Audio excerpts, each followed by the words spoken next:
السلام علیکم ورحمۃ اللہ تعالی وبرکاتہ۔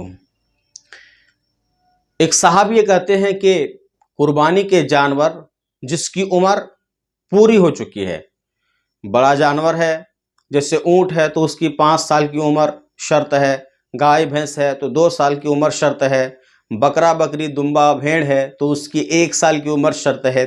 کہتے ہیں میرے گھر میں بکرا ہے، اس کی عمر 1 سال مکمل ہو چکی ہے مگر دانت نہیں ہوئے تو اس کی قربانی ہوگی یا نہیں؟ میں آپ کو ایک مسئلہ بتاتا ہوں۔ دانت کیوں دیکھا جاتا ہے؟ دانت دیکھ کر عمر کا پتہ لگایا جاتا ہے کہ یہ 1 سال کا ہو گیا، 2 سال کا ہو گیا، تو دانت دیکھ کر سال کا پتہ لگایا جاتا ہے، مگر آپ کو پہلے ہی سال کا پتہ لگ گیا ہے کہ یہ 1 سال کا ہو چکا ہے، اب آپ کو دانت دیکھنے کی کیا ضرورت ہے؟ دانت کی کوئی حیثیت نہیں ہے بلکہ سال ہونا ضروری ہے۔ بکری ہو، بکرا ہو، بھیڑ ہو، دمبا ہو تو 1 سال کا ہونا ضروری ہے، 1 سال سے پہلے اس کی قربانی نہیں ہوگی۔ اور گائے بھینس ہے تو اس کی 2 سال کا عمر ہونا ضروری ہے، 2 سال میں اگر کم رہے کچھ تو پھر اس کی قربانی نہیں ہوگی۔ دانت دیکھ کر عمر کا پتہ لگایا جاتا ہے، لیکن آپ کا گھر کا جانور ہے، آپ ایک دم کنفرم ہے کہ اس کی عمر ہو گئی ہے، دانت نہیں ہوا ہے تو اس کی قربانی جائز ہے۔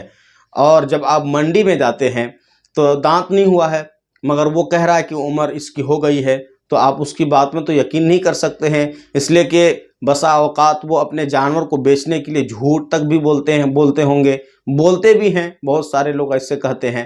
تو اب وہاں آپ کسی اچھے ماہر اور تجربہ کار انسان کا سہارا لے کر آپ اس جانور کے بارے میں پوچھ سکتے ہیں کہ اس کی عمر کتنی ہوئی ہے، دانت ہوا کہ نہیں ہوا ہے۔